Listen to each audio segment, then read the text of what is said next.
नमस्कार। आज के इस वीडियो में आप सभी का स्वागत है।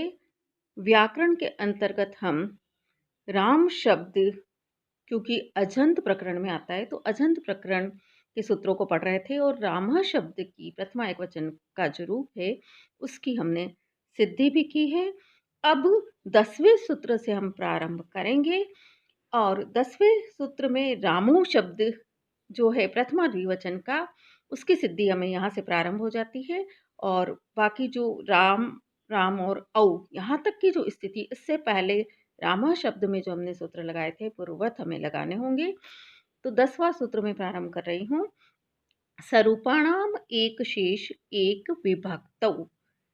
इस सूत्र का अर्थ यह है कि एक विभक्तौ, एक विभक्ति या समान विभक्ति बाद में आने पर, परे होने पर, स्वरूपाणाम समान रूप वाले शब्दों में से एक शेषः एक ही रूप शेष रहता है, अर्थात एक का लोप हो जाता है।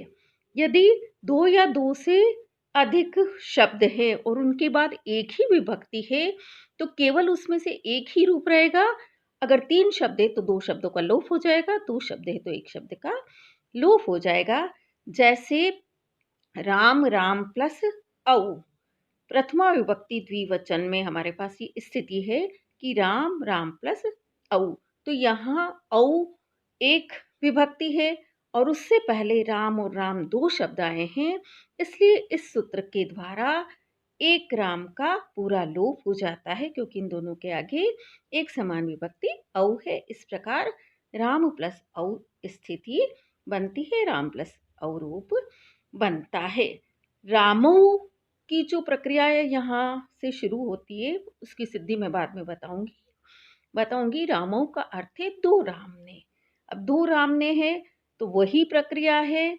कृत तद्धित समासाश्च से इसकी प्रातिपदिक संज्ञा करेंगे, उसके पूर्व में हम रमन्ति योगिनो अस्मिन, जैसा कि मैंने पहले सिद्धि में बताया वैसे ही लिखेंगे। उसके बाद राम शब्द रम प्लस गए से बनता है और गए कृत प्रत्यय है, इसलिए कृत तद्धित समासाश्च सूत्र द्वारा उसकी प्रातिपदिक संज्ञा की जाती है। और चूंकि यह द्विवचन का रूप है तो द्वयेक्योर द्विवचनैकवचने सूत्र के द्वारा प्रथमा द्विवचन की विवक्षा में औ प्रत्यय लगाते हैं। और जब 2 बार शब्दों को हम बोलते तो 2 बार उन्हें लिखना भी होता है, तो राम, राम प्लस औ यह स्थिति बनती है। इसके बाद स्वरूपाणाम एक शेष विभक्तौ सूत्र से ओ एक विभक्ति 2 शब्दों के बाद आई है, इसलिए एक राम शब्द का लोप हो जाता है और राम प्लस औ रूप रहता है। अब अगला सूत्र है प्रथमयोः पूर्व सवर्णः। प्रथमयोः प्रथमा विभक्तियों का पूर्व सवर्ण होता है। यह प्रथमा विभक्तियों का है, इसलिए प्रथमा और द्वितीया दोनों ही विभक्तियां उसमें शामिल है।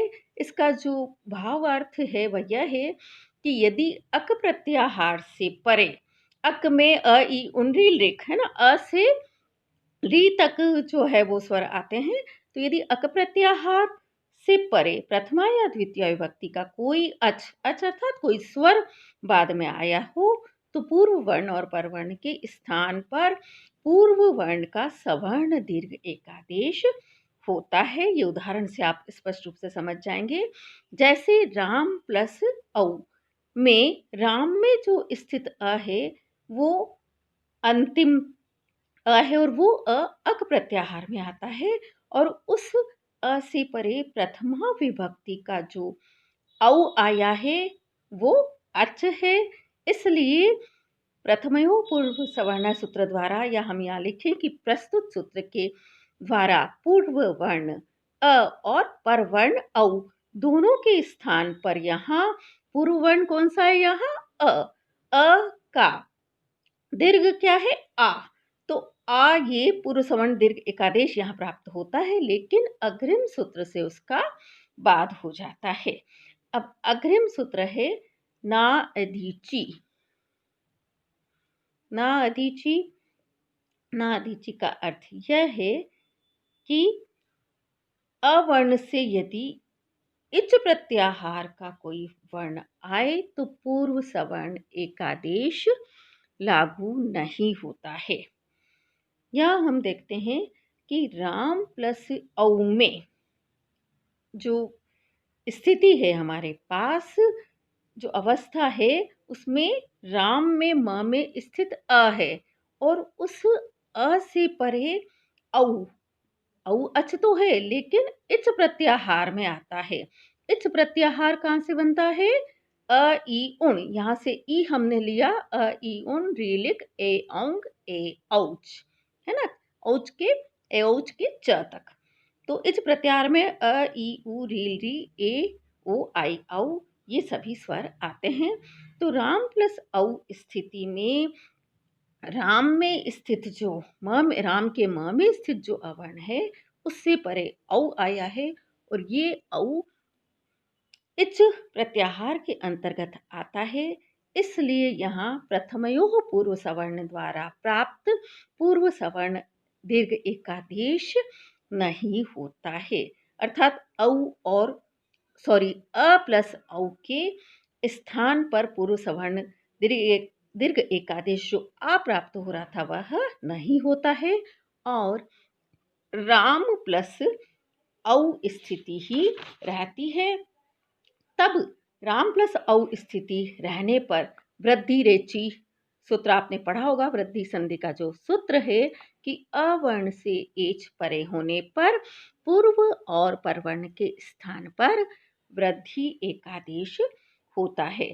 तो यहाँ राम में म में स्थित अ है और उससे परे औ, ए, औंग, ए, औच, है ना? ए से लेकर च तक एच प्रत्याहार आता है। तो एच प्रत्याहार में औ की गणना होती है। एच प्रत्याहार में औ आता है, इसलिए अ से परे औ एच प्रत्याहार में आता है। एच प्रत्याहार का वर्ण है, इसलिए अ और औ दोनों के स्थान पर वृद्धि रेची सूत्र के द्वारा वृद्धि एकादेश औ होकर रामो रूप सिद्ध होता है। यहाँ मैं रामो शब्द की सिद्धि भी आपको साथ साथ में बता रही हूँ। रामो प्रथमा द्विवचन का रूप है। इसका अर्थ है दो राम। सर्वप्रथम हम रमन्ते, जैसे मैंने रामः शब्द की सिद्धि में बताया है वैसे ही हमें इस रामौ शब्द की भी सिद्धि करनी है। रामौ शब्द की सिद्धि के लिए सर्वप्रथम हम रमन्ते योगिनो अस्मिन इस सूत्र द्वारा रमन्ते योगिनो अस्मिन इस अर्थ में हलस्य सूत्र द्वारा रम धातु से घय प्रत्यय लगाते हैं, तब राम शब्द बनता है। और चूंकि घय प्रत्यय कृत प्रत्यय है, इसलिए कृत तद्धित समासशास्त्र सूत्र द्वारा राम की प्रातिपदिक संज्ञा होती है और उसके बाद स्वौजस समोट सूत्र के द्वारा राम शब्द से परे सु आदि 21 प्रत्यय प्राप्त होते हैं। तब क्योंकि ये द्विवचन का रूप है तो द्वयेक्योर द्विवचनेक वचने सूत्र द्वारा द्वित्व की विवक्षा में, मतलब दो राम को कहने की इच्छा होने पर, तो हम सीधा सा द्वित्व का प्रयोग करते हैं द्विवचन के शब्दों के लिए। तो द्वित्व की विवक्षा में प्रथमा द्विवचन का औ प्रत्यय प्रयोग करने पर, औ प्रत्यय लगाने पर राम राम प्लस औ रूप बनता है। और उसके बाद सरूपाणाम एक शेषः सूत्र से राम राम दो शब्दों के बाद एक विभक्ति औ आई है, लेकिन सिद्धि में हमें इतना विस्तार से नहीं लिखना है। सीधा यही लिखना है कि सरूपाणाम एक शेष एक विभक्तौ सूत्र से एक राम शब्द का लोप होने पर राम प्लस औ रूप रहता है।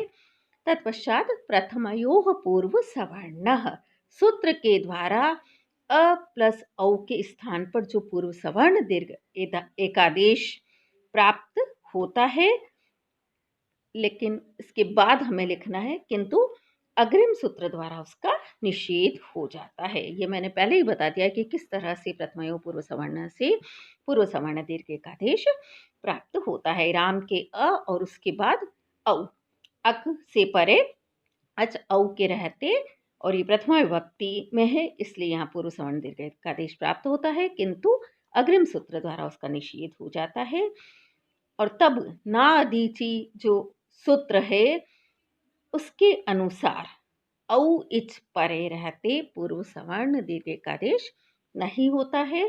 तब वृद्धि रेची सूत्र से अ प्लस औ के स्थान पर वृद्धि एकादेश औ होकर राम प्लस औ, राम में अब हलंत लग जाएगा क्योंकि अ और औ दोनों के स्थान पर एक वृद्धि आदेश औ हुआ है, तो राम प्लस औ इस प्रकार मिलाने पर रामौ रूप सिद्ध होता है। यहाँ वृद्धि रेचक का अर्थ भी मैंने बताया है कि अवर्ण से परे एच हो, एच प्रत्याहार का कोई वर्ण हो तो दोनों के स्थान पर वृद्धि रूप एक आदेश होगा, और यहाँ अ के बाद औ है और वृद्धि आदेश सूत्र के द्वारा आ, आई और औ की वृद्धि संज्ञा की गई है, तो यहाँ अ और औ के स्थान पर औ ही आदेश होगा। इस प्रकार राम प्लस औ, राम में म हलंत है, ये आपको विशेष ध्यान रखना है, तो राम प्लस औ बराबर राम रूप सिद्ध होता है।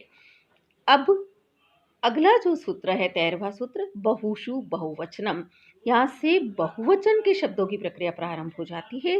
चूंकि हमने राम शब्द को ही प्रथम लिया है, वही हमारे सिलेबस में प्रथम शब्द आया है, तो इसलिए प्रथमा बहुवचन का रूप बनता है रामः, अर्थात बहुत से राम। अब इसमें भी प्रक्रिया हमें वही अपनानी है, मैं बार बार यही बोल रही हूँ ताकि आपको एक दिमाग में स्थिर हो जाए कि रमन्ते योगिनो अस्मिन, यही से हमें प्रारंभ करना है रामाहा शब्द की सिद्धि के लिए भी। रमन्ते योगिनो अस्मिन इस अर्थ में हलस्य सूत्र के द्वारा रम धातु से गए प्रत्यय लगाने पर राम शब्द बनता है, और कृत तद्धित समासस्य द्वारा राम शब्द की प्रातिपदिक संज्ञा, और उसके बाद स्वौजस समोट सूत्र द्वारा राम से परे सुअदि की स्मृतियों की प्राप्ति होती है। तत्पश्चात हम, चूंकि ये बहुवचन का रूप है, इसलिए बहुषु बहुवचनम सूत्र द्वारा ही बहुवचन के प्रत्यय लगते हैं। अब इसका अर्थ देखिए, बहुषु बहुवचनम, बहुषु अर्थात बहुत्व में बहुवचन होता है, अर्थात दो से अधिक पदार्थों का जहाँ बोध कराना हो तो वहाँ बहुवचन के प्रत्यय लगाए जाते हैं। जैसे यदि हमें 3 रामों का बोध कराना है तो राम शब्द से बहुवचन का जस प्रत्यय लगाना होगा, और इस प्रकार राम राम और जस यह स्थिति बनती है।